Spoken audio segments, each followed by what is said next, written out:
studies of hundreds of vegans, which I've presented here before.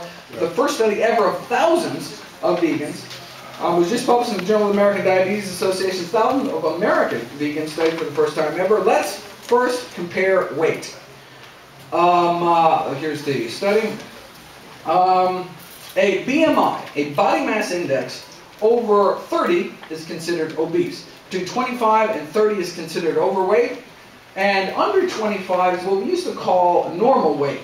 No longer normal here in the United States, and now we call it ideal weight. The average weight in the United States of America, the average BMI is 28.8. So the average American is overweight, and 1 in 3 Americans is clinically obese. All right. First, the first question is, where do flexitarians fall? Flexitarians, or flexible vegetarians, defined in this study as someone basically vegetarian, but eats meat once or twice a month. But that's it. Otherwise, vegetarian. All right. So where do they fall? 3 choices, right? Are they heavier than meat eaters? Are they slimmer than meat eaters but still on average overweight? Or if you cut your meat consumption down that low, do they on average fall into ideal weight? All right, so with a show of hands, who thinks flexitarians are heavier than meat eaters? Who thinks they're slimmer than meat eaters but still on average overweight? And how many people think, no, flexitarians on average in the United States are ideal weight? You don't get it. All right. All right, well this is the United States, and that means even the flexitarians are overweight. All right. What about the vegetarians? All right. Same 3 basic choices. Those standing. How many people got standing over here? Anybody? 1, 2, 3, 4, 5, 6, 7, 8. All right, good. For those remaining standing, how many people think vegetarians are heavier on average than flexitarians? All right, how many people think, okay, they're lighter than flexitarians, but vegetarians in the United States are still on average overweight? Anybody? All right, and how many people think, no, you cut out all meat, you will on average achieve an ideal weight? All right, and the answer is this is the United States. And that means even vegetarians are overweight.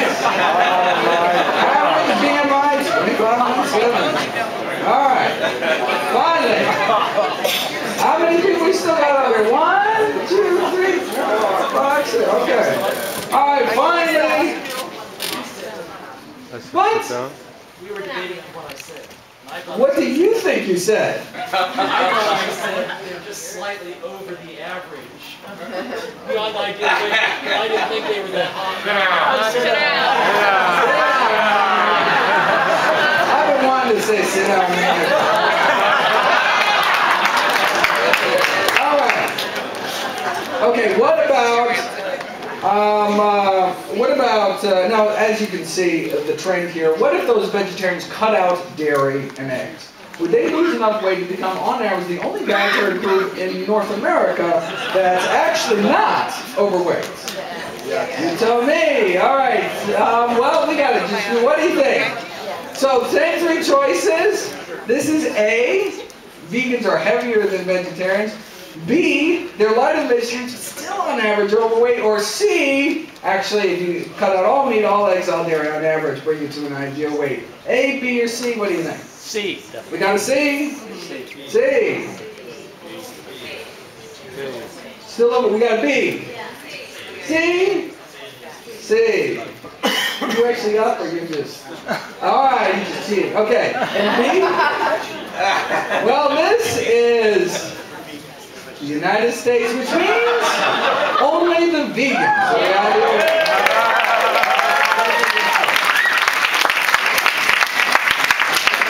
Now, this is about a 40-pound spread between meat eaters and vegans, about on average a 40-pound spread. It's really quite significant.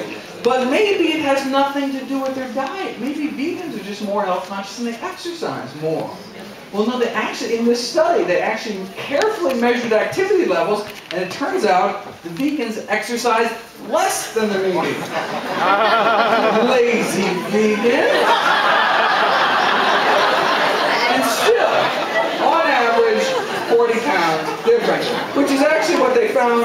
interventional study last year. You put overweight meat eaters on essentially a vegan diet. They start out at an average of 221 pounds, and then lose on average about 25 pounds a year until the end of the study at 2 years. They lost an average of 53 pounds of sustained weight loss, which again is what you see. I'm just doing a cross section. All right. For how many we still got? All right. I will have you sit down and get you back up for the next round. I just want to briefly explore why there's such dramatic weight loss. Like, what's the mechanism?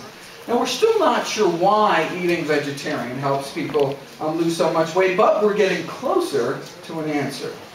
The reason I chose to major in biophysics rather than biochemistry is because of diagrams. This is the simplified version of human metabolism. The real deal is controlled by about 23,000 genes. Let's look at one in particular here. Carnitine palmitoyl transferase here. It seems to do much of the heavy lifting here. Basically, CPT here shovels the fat that we eat into the furnaces in our cells. The more active he is, the more fat we burn. And that's where vegetarian eating seems to come in. Here's our man CPT here over on the right, significantly upregulated by about 60% in vegetarians, which may explain why those eating vegetarian are on average so much slimmer.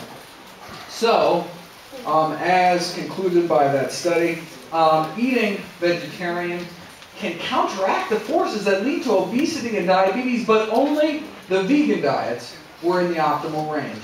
Inclusion of even tiny amounts of meat, fish in the diet, even less than once a week, seems to limit some of that veg protection.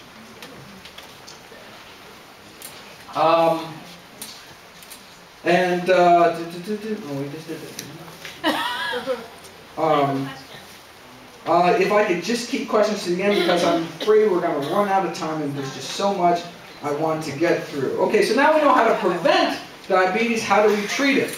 Well, there's lots of different drugs for diabetics that lower their blood sugars, but at the expense of increasing their risk of heart failure, heart attacks, and bone fractures. There has to be a better way, just like with heart disease. The same diet that prevents the disease in the first place can reverse the disease once you have it.